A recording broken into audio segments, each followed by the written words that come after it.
శుద్ధులైన వారు మన భాషలో పరిశుద్ధపరచబడిన వారి మొదటి ప్రాధాన్యం ప్రభు సన్నిధి అని మనం జ్ఞాపకం చేసుకోవాలి.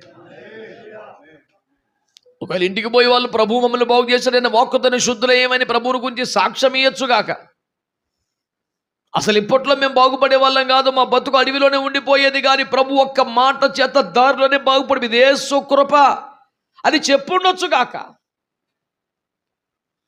అంటే తన వద్దకు రాకుండా బయటికి పోయి చెప్పే సాక్ష్యంలో కూడా దేవునికి సంతోషం లేదు. ఇంటికి పోయినాక వాళ్ళు అడిగితే ఆశ్చర్యంగా ఏమై ఎట్లా జరిగింది ఇది అనుకుని ఉంటారా? ఇది ప్రభు కృప అని చెప్పకుండా ఉంటారా? ఆయన వాక్కును పంపి నన్ను బాగు చేశారన్న సాక్ష్యం రాకుండా ఉంటుందా? But above all these testimonies God is expecting you personally at his feet.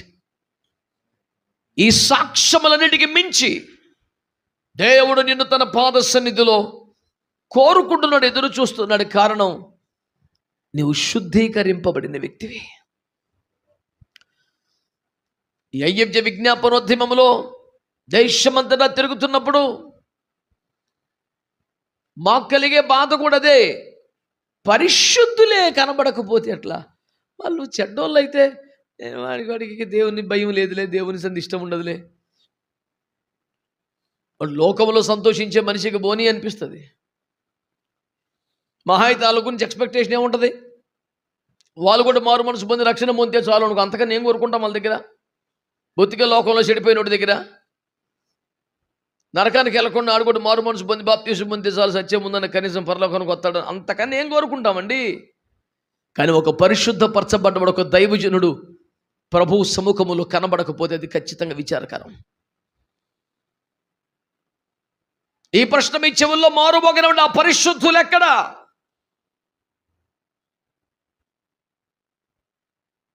అదేమిటో నేను కనుగొనినటువంటి ఒక సమాచారం ఏమనగా,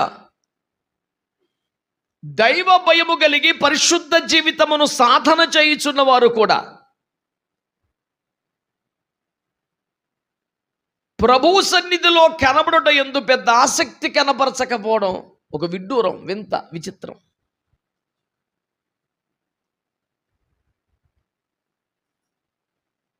మీకు ఇంకొంత సమాచారం ఓడిస్తాను. ఒకసారి అపోస్తలుల కార్యాలు 1వ అధ్యాయం 4వ వాక్యం చదవండి.